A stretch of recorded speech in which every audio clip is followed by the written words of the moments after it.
Office of Water Resource Notice of Application Number 22-0343 for permission to alter the freshwater wetlands project at Assessors Plat 3, Lot 136, New Shoreham. Application by Blanchfield Realty Holdings LLC. Application dated October 1, 2025.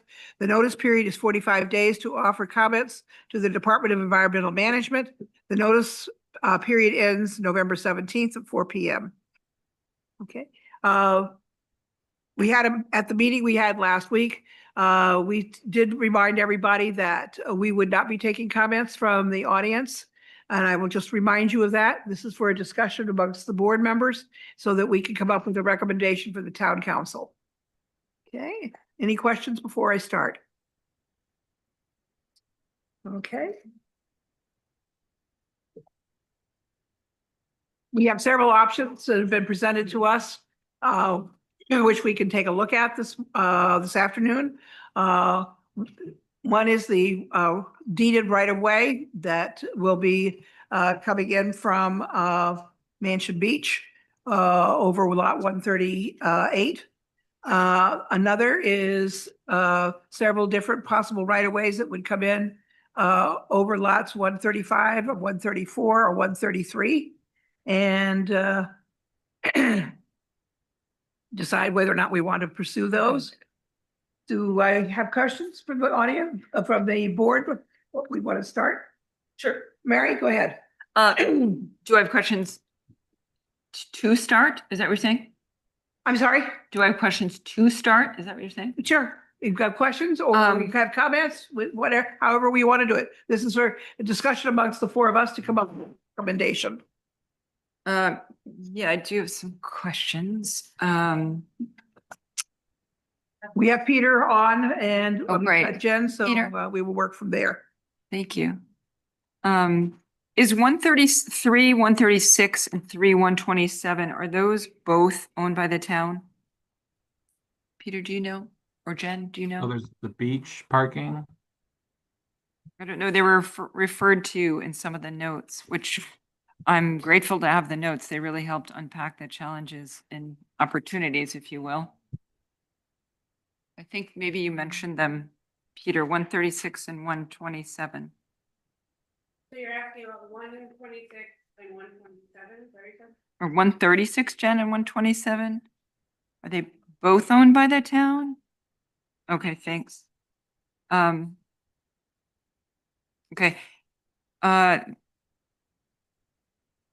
Then it came up for me just looking at options. Again, I'm really grateful to have the opportunity to get the questions that we had from last week answered from the applicant's attorney. Thank you for that. It was very helpful. So it led me, putting all that together, led me to think back of options for the homeowners at 138 and the applicant before us to maybe go back to each other to consider sharing the entrance off Mansion Road, sharing just maybe the first 15 feet. I didn't measure it out. So the access to the now landlocked 138 skirts the wetland as much as possible and then turns back directly south to scoot around the existing retaining wall easement encroachment surveyed on 5/3/2024 of the existing structure on lot 138. And then looking at the other options for the landlocked applicant to enter through 134, I would agree. It seems like quite a burden to get through over the septic tank covers, the encroachment onto lot 136 by the existing garage on 134, that, of course, would have to be corrected in future, at a future date, that encroachment. It seemed like the least encroachment option to avoid the wetland as much as possible, share the entrance of the driveway just as least as possible for the least amount of disturbance for the existing dwellings on 138, the Kelly Bates dwelling there. And then again, skirt around that dwelling that sits right on the 40-foot easement right of way. So that wouldn't have to be moved. It kind of tight squeeze there, but an option that would allow the property to be accessed.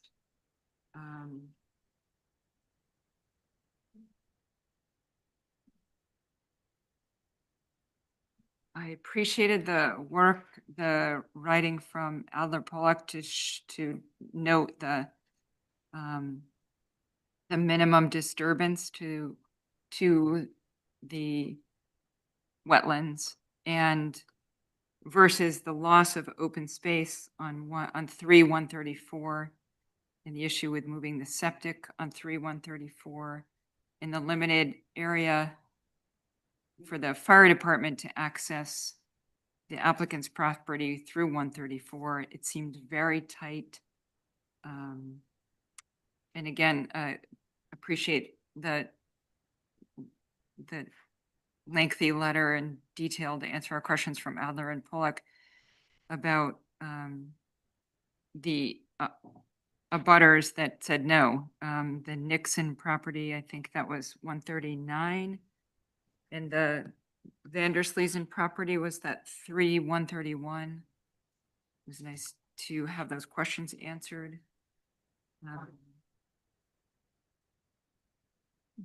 I would be concerned about how that applicant will, we could set some conditions there, how the applicant could keep the standards on page C2 of the Sherenzia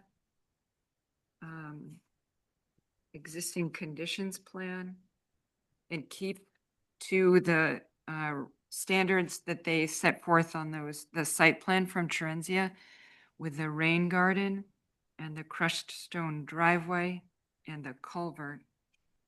I think to set some conditions there would be helpful to ease the whole neighborhood. It's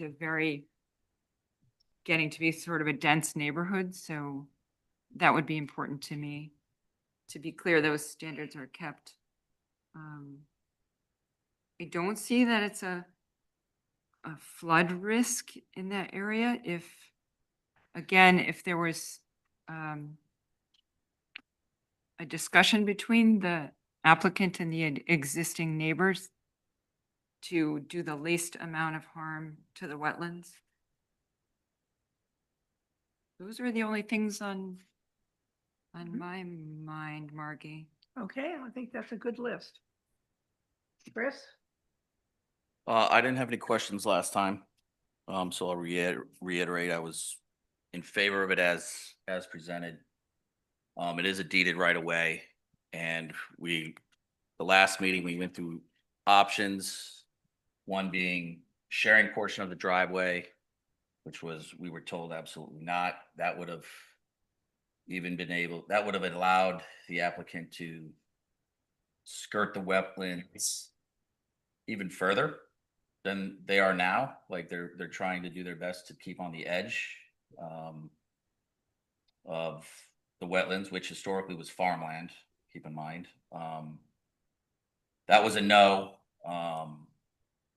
There were several other options that which we would marry that aren't completely feasible, in my opinion. So at the last meeting, I said I agreed with it as presented after we explored all those other options. Good, thank you. Claire? I think I was the one who had sort of the most questions about alternate ways into this property. I really appreciated the effort the applicant and the owners of 138 went to explore all those options. To me, a recommendation in my mind to the town council is that we present to them the various facts, which are that there is this deeded right of way that's very clear that goes across 138. The trouble that I'm having is that in all of the deeds that I've looked at, they reference other right of ways, and I am just not, I guess, experienced enough to know whether or not those other right of ways are truly closed off, or if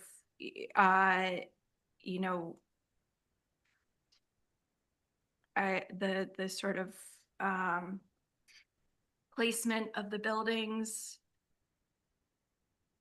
I guess when like DEM is the one who I think is going to have to make a call about whether or not the using of other right of ways is considered an excessive expense or inconvenience to the applicant.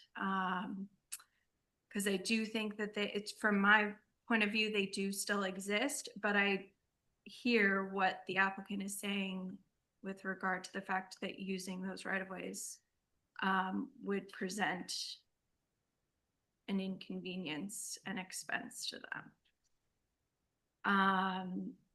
So to me, that's the question, is whether or not the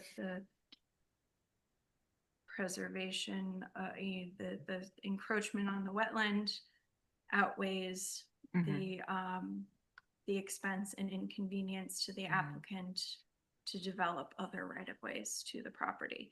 I saw the information about accessing, I think it's 131, the Vandersleesen lot, and it states that the correspondence we received says that the only way into that property is over 138. And to me, if that is determined to be the case, then it makes no sense to me to put in another right of way into this lot. If the only other way to access 131 is to use this right of way over 138. Sorry, I'm kind of rambling through all my thoughts, but it's a complicated question, and I guess that's my recommendation is to present to DEM, the town council, that question, which is, is it impacting the wetland that outweighs the excessive is such a subjective word, the inconvenience and expense to the owners of 134. To me, there is a deeded right of way that goes across 138, and that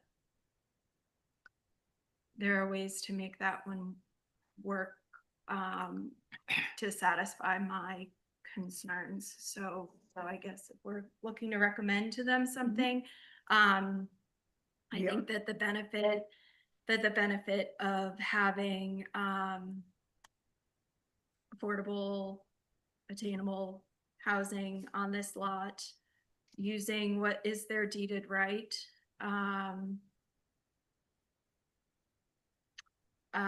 feels, this has been a hard one for me, but that feels like the right answer.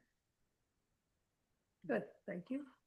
And when I left here last week, I wasn't quite sure how I was feeling, so I spent a lot of time thinking about this past week.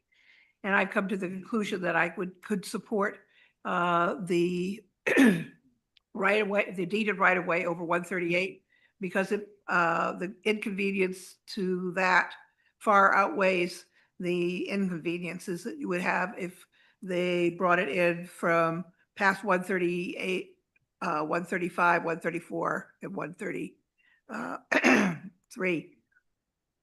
The inconvenience, expense, problems that would be involved in that are far more serious than what I feel would be to support the deeded right of way that is already on the books for 138.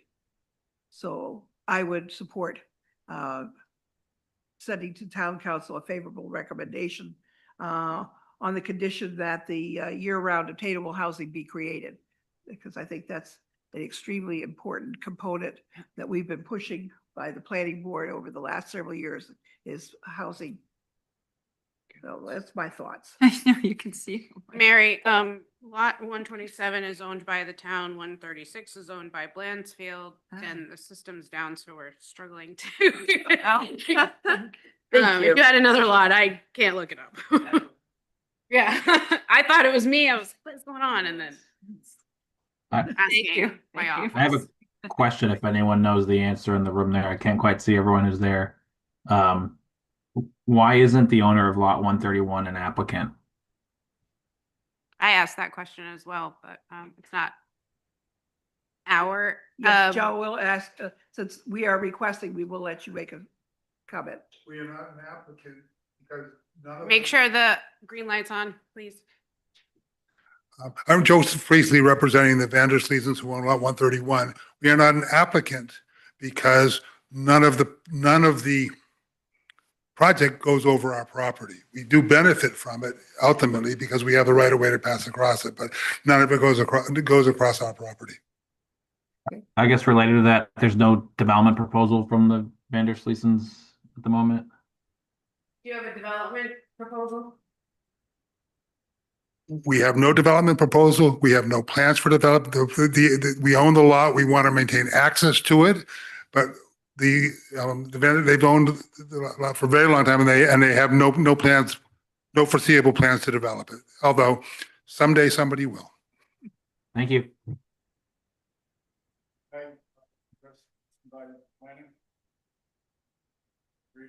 Sure, as long as it's brief. It's brief. It also should be noted that the lot owners for 138 are also not signed this application. So when you're going to be altering wetlands, proposing to do that, the property owner should be executing the application, and they have not. Yes, in fairness. Just to rebut that, Nothing else. with all due respect to my brother, I think the DEM regulations are very clear. If there's a deeded right of way, if there's something in the land evidence records that gives us the ability to access for 138, we do not need their authorization. And that's why DEM has allowed it to get this far. Otherwise, we wouldn't be before you today. So thank you for that time. Yeah, I don't think we should get into that back and forth about the 138. I was just curious about 131. Thank you. Okay. Peter, any other comments that we should hear from you before I make a motion? Nope. I have another question for Peter, if I may. Okay, go right ahead. This is the time for questions. Thank you, Margie. Peter, I just had a question. If you could expand on the legal access to the public street is a decision for the state superior court. Yeah, there's a lot of attorneys in the room that will probably be eager to talk about that, but basically the municipal focus is about physical access, and in terms of whether or not there are properties in this plat that have other legal access. That's primarily, I think, the right of way out to East Mansion Road or easement from lot 131. That might be an issue. That question would be better served before Superior Court. It's not really the subject of this application because we're talking about the Blandsfields, which have access to Mansion Road. But if it were to be litigated, or maybe, it just wouldn't be before the municipality or really RIDEM. It would be in state superior court. Thank you.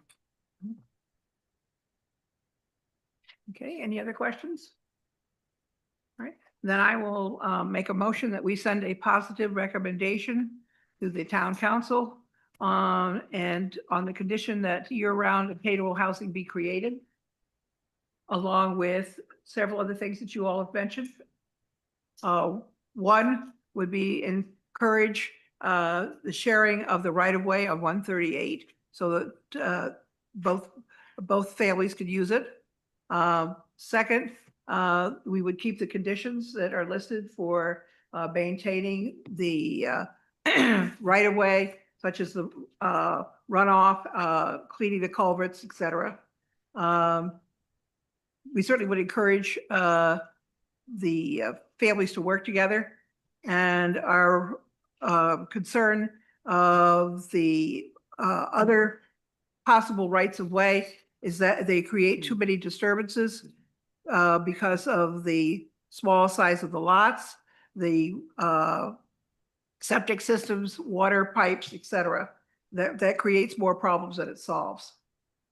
Anything else we want to add before I ask for a second? Did I miss anything? Yeah, just one more thing. I think Kevin noted at our last meeting that he would maintain that Jolly box as part of their rain garden. Good, we'll put that in. Crushed driveway and culvert maintenance. Yep, could add that in. Anything else? Okay, then do I have a second? Second. Yeah, I have a second. Last chance for questions or comments. Going once, going twice. Okay, all those in favor say aye. Aye. Anyone opposed? Anyone abstain? Motion carries. Okay. Thank you all very much for coming, and thank you again for all of the material that you've sent us over the week. We've spent a lot of time reading and thinking about this, so it has not been an easy problem. So once again, thanks a lot for all of your help. Thank you for your time. Thank you. Thank you. I make a motion that the meeting be adjourned. Second, all those in favor say aye. Aye. Okay, motion carries. Thanks, Peter. Thank you. Thank See you, you tomorrow, Peter. Jen. And